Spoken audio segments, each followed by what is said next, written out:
everyone, welcome back to another episode of the BrickWork podcast.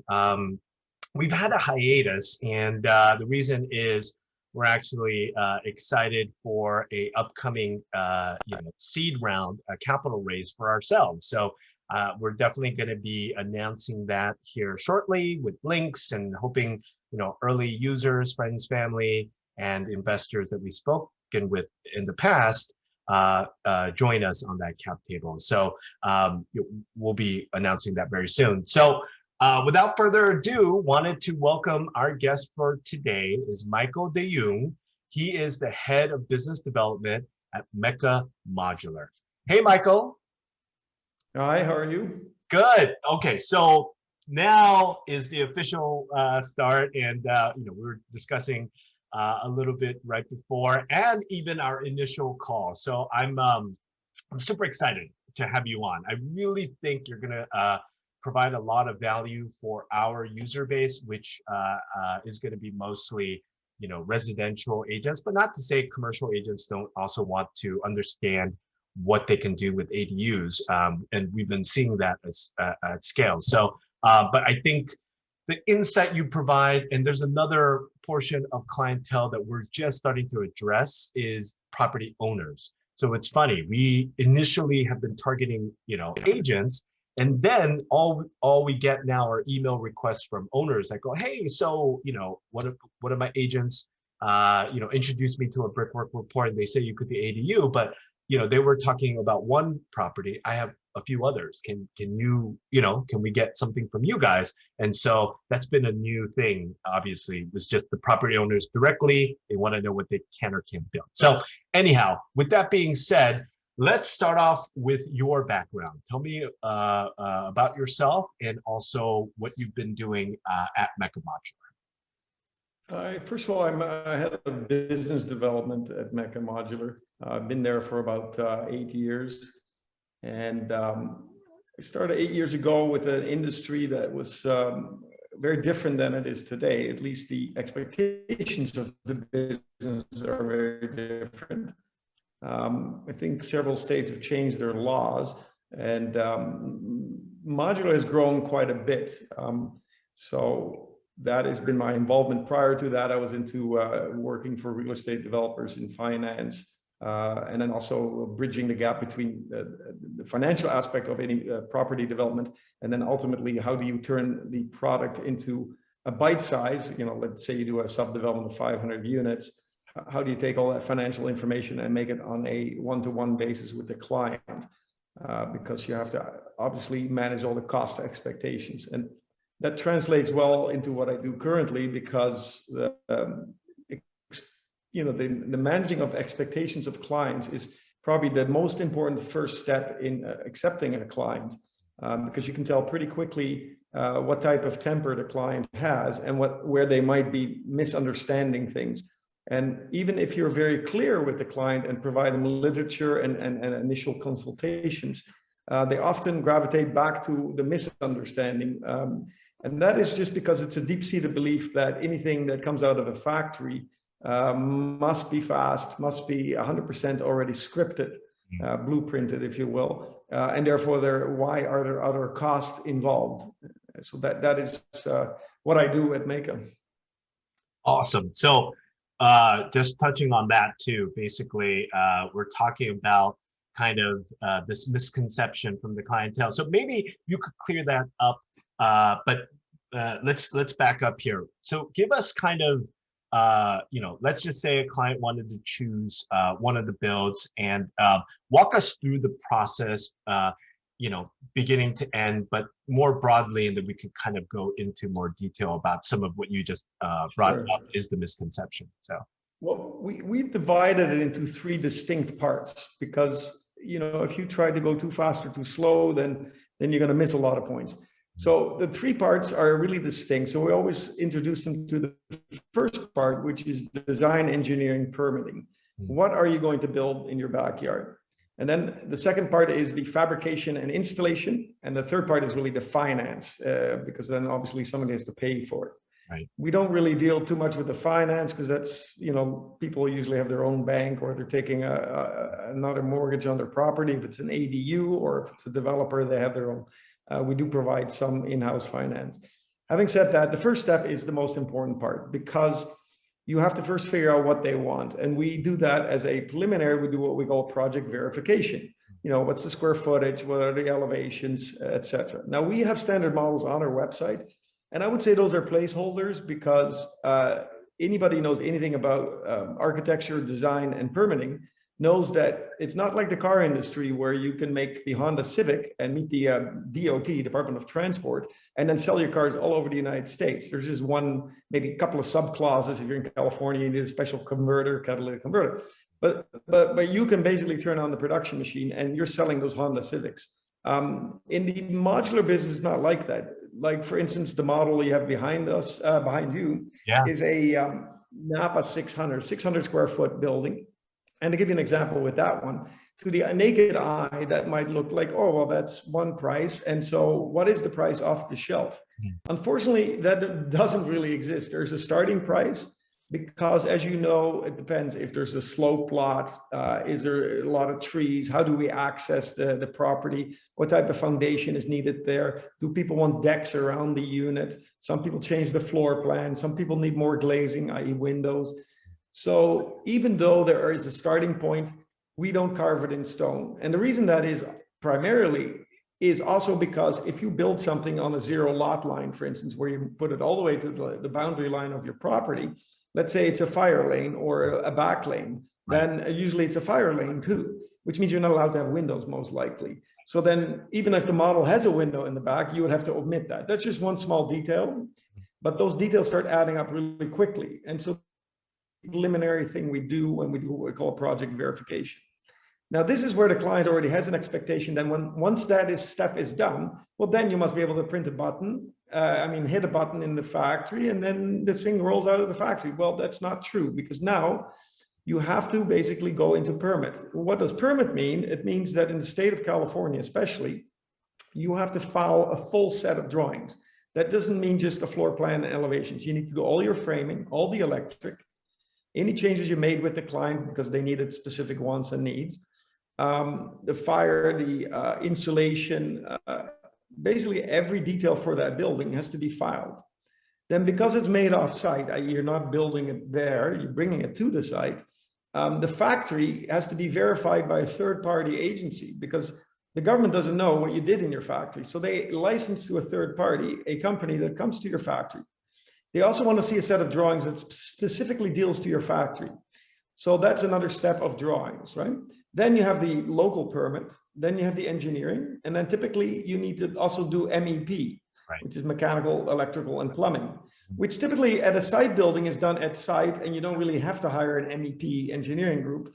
But if you do modular, you do, because when you build something in a factory, the factory needs to know exactly what they're building, and they need to cost everything exactly. And again, it really depends then what you're building. One client will say, well, we need 2 washer dryers in the unit because it's a 2-bedroom and it's 2 individuals and they both want their washer and dryer. Just giving you a crazy example. But then the flow rate on the pipes has to be different. So you're going to have a different diameter pipe that puts in your regular water. Maybe your black water is going to be the same, but your gray water is going to be bigger. I'm just giving a detail that might not always occur. But again, all these details have to be adjusted in the building itself. So that first step, the design, permitting, engineering, and getting that permit so that you can build and the financing can start is really the first step. And most people have this expectation that that step should take a couple of weeks. But the problem is that many of these disciplines, architecture, engineering, MEP, state third-party approval, they're not typically one company, certainly not the government. So if you've worked in the real world, you know that anytime you deal with suppliers, if you send an email saying, well, what is the cost of X? They might not get back to you the next day or even the next day after that. They might actually come back the next week. That just means you got one piece of the puzzle. So usually if you multiply that, you're looking at least a month just to get the conceptual data and the pricing in place. So there's a lot of misunderstanding from that, and clients get very impatient because they think, well, this should go faster. And then of course, most clients too have this crazy belief that they're the only client. There's about almost 40 million people in California with the new ADU law. There's at least 1 million people are ready to convert to put ADU on their property. So all the companies are extremely busy. And then there's a supply chain squeeze because of COVID, slowing down supply lines, production lines were shut down, prices are going up. So that compounds into a longer timeline. And so that's the first step that people need to know about.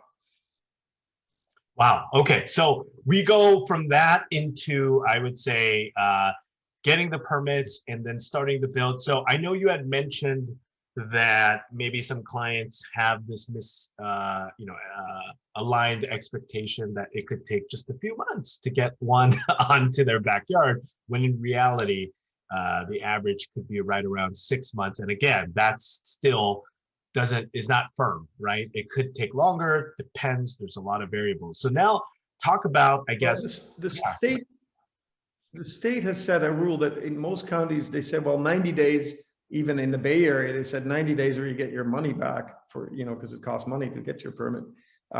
They've said that it's not true, but the point is that's what the government says. Yeah. So they aim for 90 days. So there's already 3 months that they've given themselves to approve it. So imagine 1 million people in the state of California apply for an ADU. Even if you spread it over all the counties in California, most are in the Northern California, i.e. the Bay Area, and Southern California between San Diego, LA, Orange County. Yeah. So you're really looking about those offices being overloaded with demand. So the 3 months, let's hold that as a placeholder. But just to do the drawings and everything on the front end to get to the permit part, you're looking typically at 2 to 3 months too. And that's not because nobody's organized, it's because, and I'll just summarize what you need. You need to, and some people already have all this documentation, so they're the good clients, meaning not that they're nice people or bad people, they just have organized already. So you need a soil sample, right? Because you need to know what are the engineers going to specify for a foundation. Right. So you need soils engineers. So if they don't have that, that guy has to come out, do a drill sample. So that's one. That takes easily 2 weeks because you got to schedule him. He's got to come out, pay him, invoice him, all that. Then you need like I said, a structural engineer to do your foundation because the modules weigh a certain amount and earthquake zone, etc. So you need structural engineer. They have to do the drawings. Again, they're busy, so you never get them within 2 weeks. Usually a month. And then, so if you add that all up, and then there's the architect involved, designers, the supplier, us, we need to price out everything because as time changes, prices change. So we have to update the pricing. So like I said, that typically, if you're really motoring and everything is organized, it's 6 weeks. If not, it's 3 months. So that's 3 plus 3, there you're at 6. Yeah. And now you're going to make something. And again, sometimes the permitting, I should put that as a caveat because some counties have pre-approved models. What that really means is that if you're building an identical unit in that in San Jose or in Orange County, whatever, LA County, then just means that you don't have to do all the engineering again. You could just use what you had already, it's on file. And so then the permit should drop in about 10 days typically. So that could squeeze and that could save you almost 2.5 months just there. So there is that should be noted because that might be the case. Right. Having said that, most people tend to go towards customizing their unit because the property might need a specific density and they can't go a certain size, etc. So we do a lot of custom work and our modules are not specifically set to be a certain size. We can change it. So that allows us to be flexible. Anyway, so then when the permit drops, let's say if it's not a fast case or a pre-approved case, then you're talking about 3 months, even if it's 2 months. So you're really talking about best case scenario, 2 months design engineering, all this paperwork, and then 2 months say for the permit. So that's 4, and then 2 months to make. So there's your 6 months in the best case scenario. During COVID and all this stuff and just the irregularities that are going on, you're looking more like 6 to 8 months. And that's just the reality of it. And again, most people, we find that they, again, think it's like computer programming. You put a bunch of guys to work and it's software. Well, this is hardware. So hardware doesn't kind of operate like that because you're dealing with the real world. So speeding things up is not really a solution. In other words, you can only go as fast as you go. Also, the other thing that most people don't understand is that trucking and supply routes with trucking are a big wild card because you need to hire those companies, and there's no company in modular that owns all their own trucks. It's not cost effective. So you're using third-party truckers. And yeah, so these are the complications in terms of squeezing the timeline. In an ideal world, if it was a giant corporation like an Amazon or something like that, they would have raised enough capital, enough critical mass that they own their own trucks, like Amazon. You know, they deliver with their own delivery system, or like an Uber, where they have everything worked out. The industry is too immature for that yet. It just hasn't happened yet. Yeah. Well, I'm so glad that you're setting these realistic expectations, and that this kind of law that opens it up, that passed in January of 2020 for California, and then we had something called the pandemic that got in the way. So I think people are just starting to realize this opportunity, but you're right, the infrastructure isn't there jurisdiction-wise for sure. I know of there's a county I can't name right now, but they've reached out to us to help them even plan and set up an ADU, permitting desk with an architect partner of ours as well on pre-approved plans and all that stuff. So this is very, very nascent, new, but still, I think a good opportunity with that. So my question to you now is a bit different. Is, you're doing a lot of this, and you're saying all the ADU companies are busy, but do you see kind of a spread, or is this something that you guys don't see as far as homeowners reaching out to you directly, or are there property investors? And why I say that is because we're also getting some developers at BrickWork that are asking, hey, ADUs look like an opportunity, but the only way we can pencil it is if we could create a boiler template and do more like 20 or 30 or 40 at a time, right? Meaning neighborhood specific. This is a coastal design. This is more of an inland design. Yeah. Does that make sense? So I'm curious from your perspective, are you seeing more homeowners that just, saw something and said, hey, I want to call Meka and see, what we can do as far as our backyard? Or are you seeing more targeted developers and investors coming to you? I would say our mix, obviously in our case, there are more, I call them off-the-shelf customers who come through the internet and just say, hey, I want to do an ADU or residence. ADUs have exploded because of the law in California. And it makes it a good ROI in terms of having a backyard rental, because the pricing allows it, even though the building costs are not cheap. Oh, absolutely. Yeah, so the building costs obviously not cheap in California, but it still makes a good ROI. If you can rent it for $1,200 to $3,000 in the backyard, then it still pays in 5 years to do it. I agree. Having said that, we get a lot of, we've been discussing with companies like 5 Points, which is partly owned by Lennar, which is a huge contractor to build massive subdevelopments. The bigger developers tend to still stay away from modular, and I'm talking about anything below 6 stories, because there are some bigger developments in New York and stuff where they have gone above, and those are multi-stories. But when we're talking about the between greenfield, i.e. somewhere in the farm field, versus urban infill, which is like ADUs or urban residences, that's really our sweet spot, because our modules are a certain size that can go into those areas. Then the breakdown would be probably ADU and residences is probably currently about 60%. But we are also growing very quickly with, I call them mid developers. People are doing, let's say, 60 townhouses. They start to realize that the cost of framing and all the stuff, the variable rate of right now framing, for instance, in San Francisco, if you want to do 20 townhouses, by the time you get going, you can be held ransom by the framers alone. The problem right now in the industry is that no millennial grows up today going, I'm going to be a framer. That's going to be my job. Yeah. It's unfortunately the trades are dying off, and we'll figure out as humans a solution to it. And modular tends to be that solution, because when you make stuff in a factory, you don't need framers. It's done on a jig. It's done quite differently than you think it is. For most people. There's bunch of big machinery that's Yeah, involved. everything is pre-cut, so you don't need necessarily a framer. You need people to lay out lumber on a jig on a table, and then you need guys with nail guns to go tum tum tum tum. But those are not specialized people, and you know there are many companies already robotically doing that with just an arm, like in the car industry. So the car industry and the modular house industry are actually starting to butt together in terms of the technology. So that is a good thing, being cost down again. But those small, mid-sized developers now are seeing a huge cost saving because their cost used to be, let's say, $225 a square foot. Yeah. And now in the Bay Area, in some parts of Southern California, you're looking at $350 a square foot and up. I know. And the modular builders like ourselves, we can still easily deliver that same product. Now, there are, of course, some site variables, but the module part, we can still bring in about $225, $215.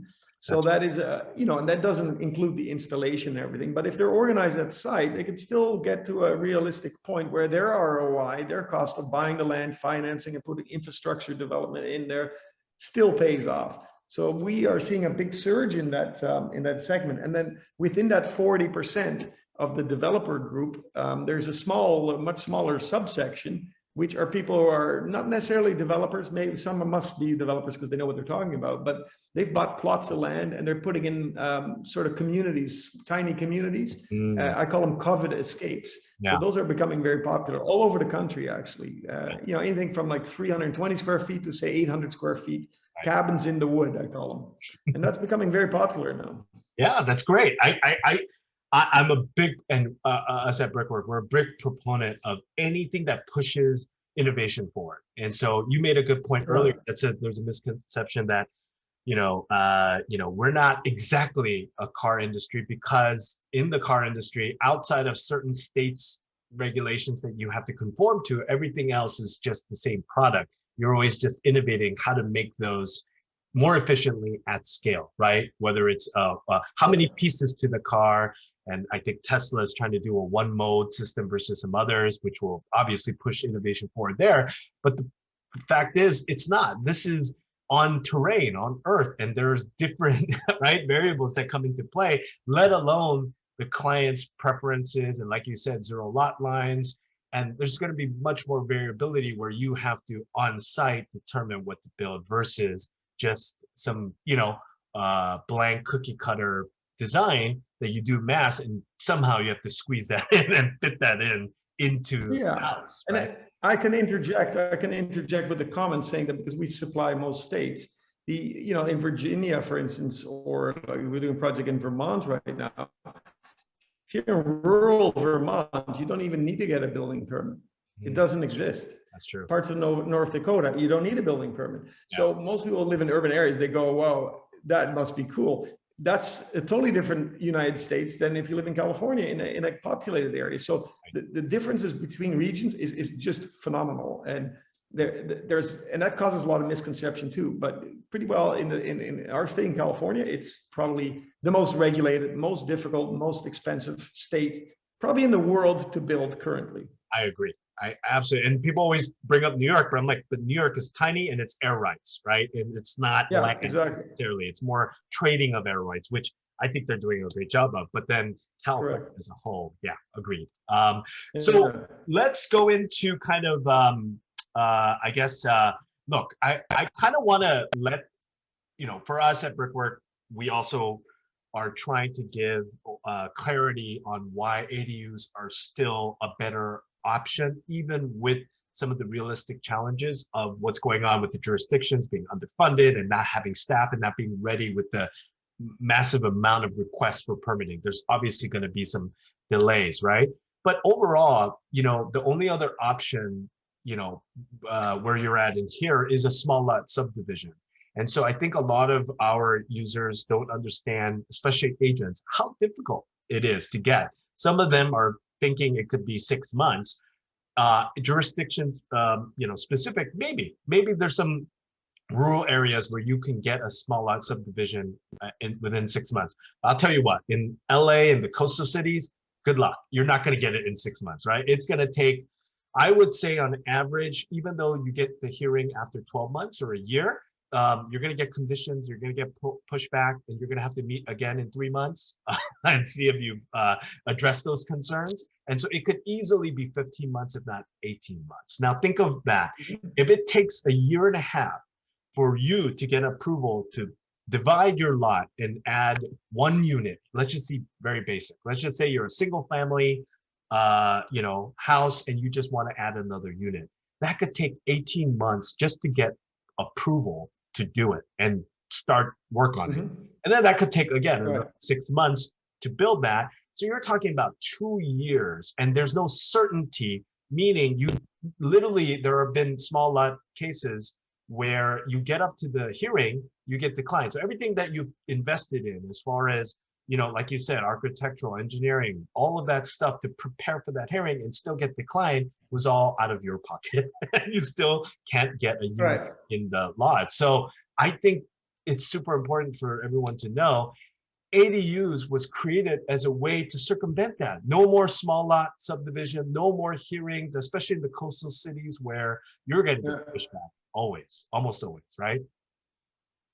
Yeah, and I think, I never really look at competitors in the sense that I'm glad lots of people are entering the space, and every company has its own challenges. So I fully appreciate that this is hard work for everybody involved, from the real estate agent to the client itself, to the people supplying the client. There is a challenge on all kinds of levels. There's a scheduling challenge. There is, why is the contractor coming today with his boots across my property? There's so many things involved, because most people just don't think forward, but all the steps have some kind of challenge involved with them.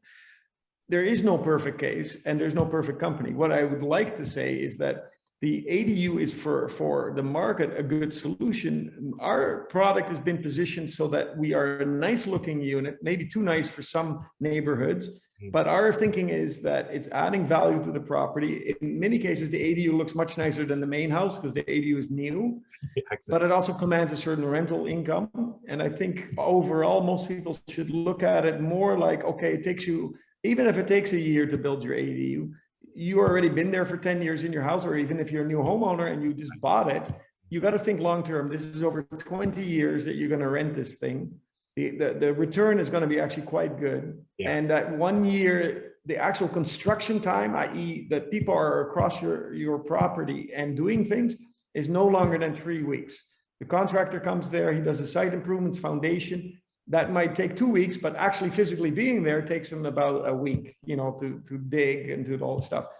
And it might be spread over 2 weeks. And then when the modules arrive, then you're talking about another week or 2 weeks. So you're talking about a month of site disturbance, and you're talking about 20, 30 years of income. And so I think people have to put it in perspective that a bit of wait and everybody's in a line, you're going to get your product, but you got to be a little patient, because that's just the nature of the game right now. It's not car manufacturing. It's semi-custom, solving a problem, and it's a new law and nobody's focused on this before. So there's a lot of friction points and learning involved. And so, that takes a while. And I think it will be much smoother from, say, 2023 onwards, because more capital is going into the space, more bright people go in there, more dialogue is there, and then things improve. And that's, every market is like that. So I just want people to understand that, because it will get better. It's just a very big challenge, because it's a new industry, and that people have to understand. Absolutely. I can't agree more. And I got questions from agents that were always asking me now, practically, oh, hey, so if I, advise the client to build ADU, and obviously they could technically build two. They could build an external, they could build a junior attached. There's some ways around here, depending on your lot size and where you're at jurisdiction wise, right? On what you can't do. But their question has always fallen under, comps. So they're like, okay, well, some of my clients want to build and raise the value and sell, right? And so they're very concerned about the appraisal. So I've gotten that question. I've actually contacted appraisers too, and they've said, look, on a multifamily, like, so if it was a 4-unit, it was a 4-plex, or even a triplex, and you were able to put 2 ADUs on there, now it falls into 5 units and up.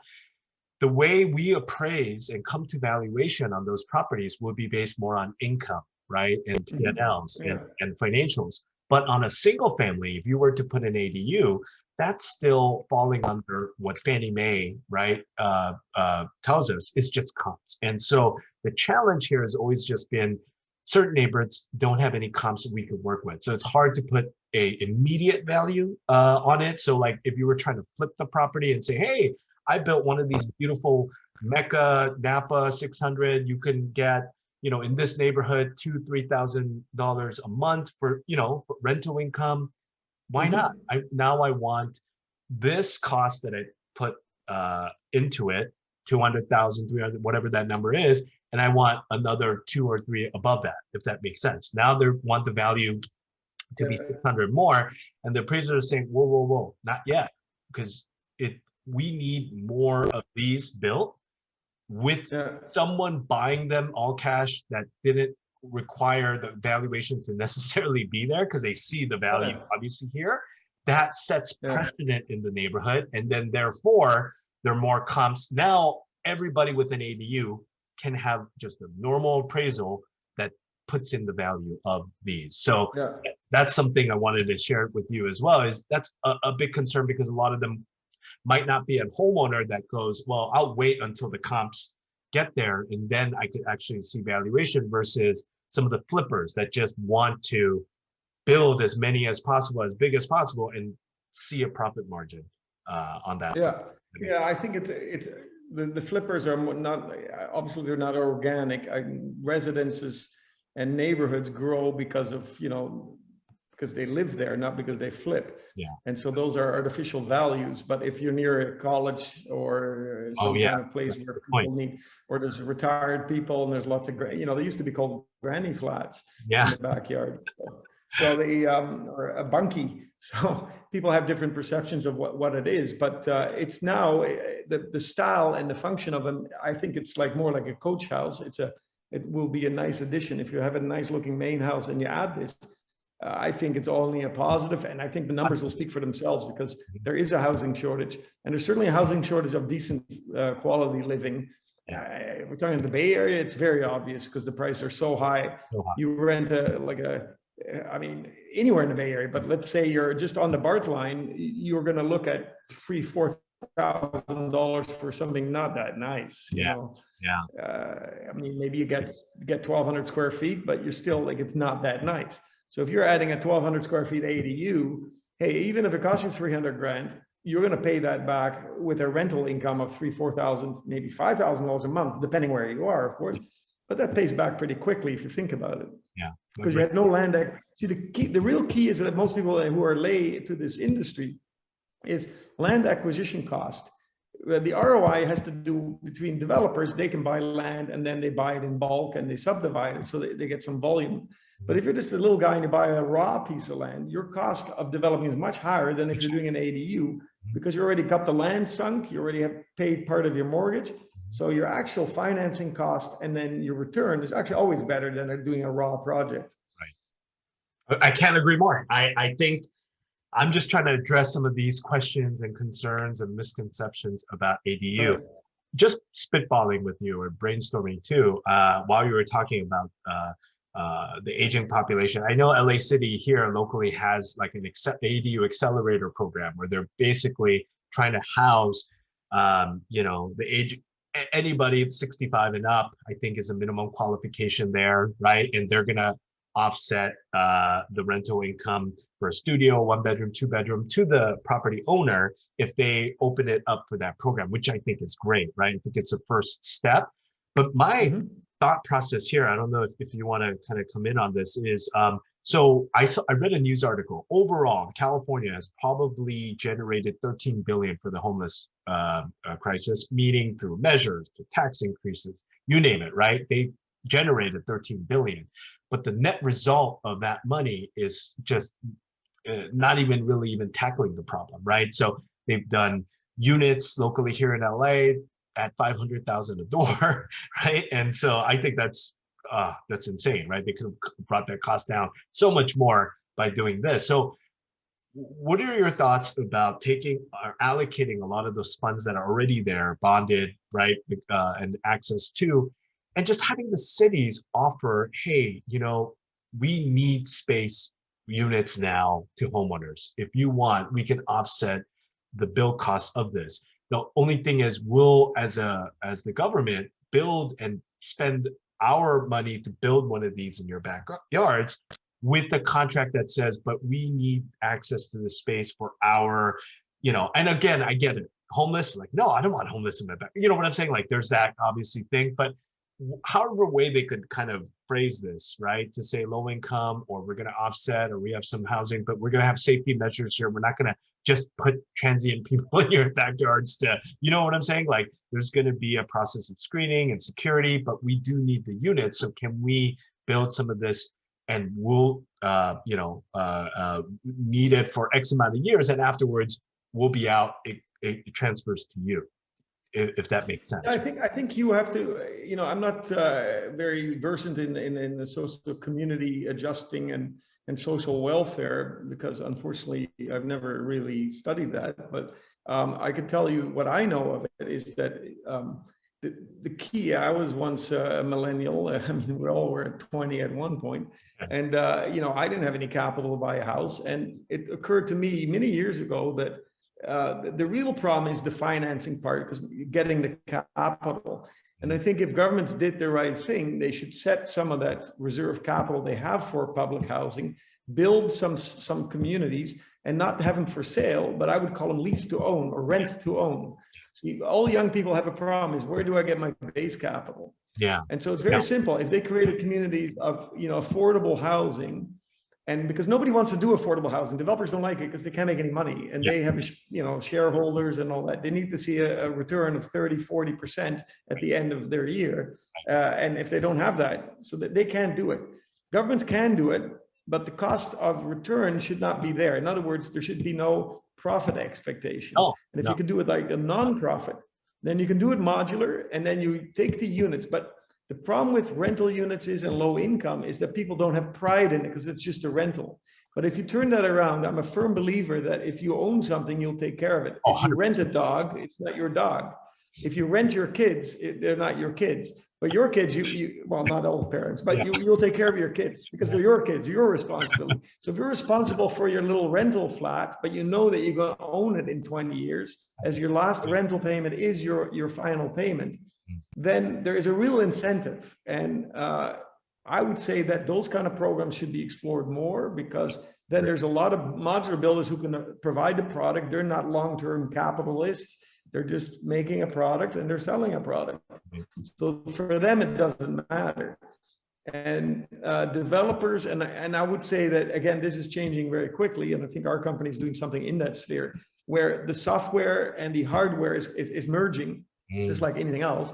And so what it will happen is that it will become easier for non-developers to develop property, because all these frictional points you have today will be gone in the next 10 years. And so you literally can design your house on your iPad or your project, and it's all online, and financing is online, everything. So you will be able to actually go on Zillow, pick a plot, design your product, and already list it back on Zillow and never have bought it. So we're going to go into the SimCity virtual world at some point. This dividing line will come closer in the next 10 years, and you'll see it.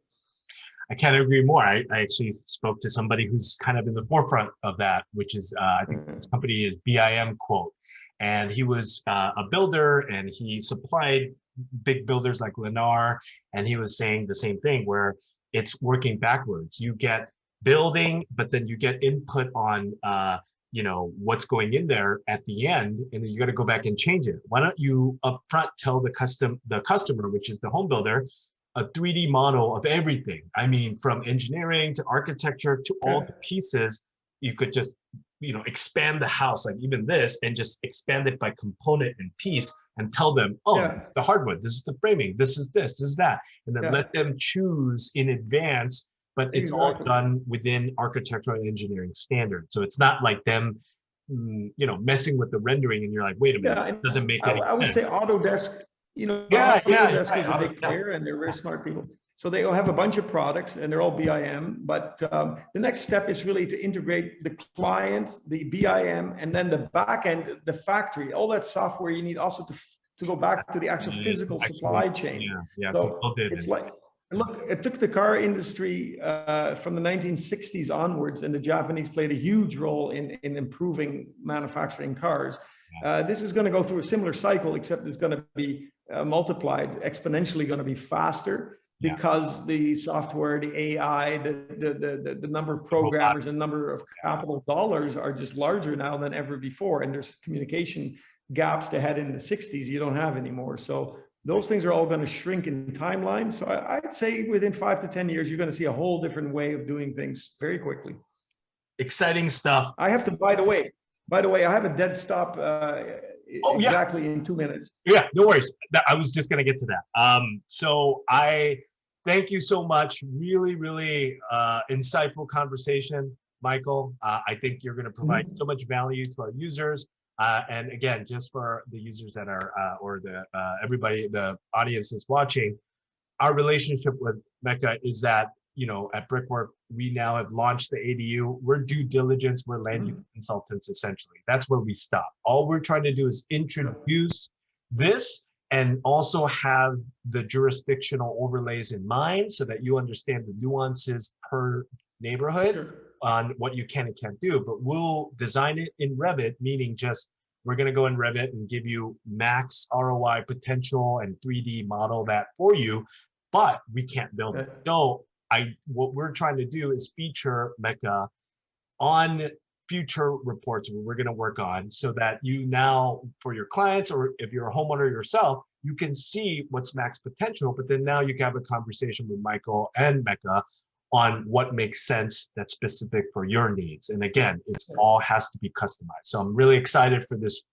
relationship and this partnership that we're going to start forming to essentially feature you with our future clientele of our ADU report. So that's really sounds good. Let's we're off to a good start. I was enjoying talking to you, and we'll be speaking soon. Likewise. Thanks so much, Michael. Appreciate it.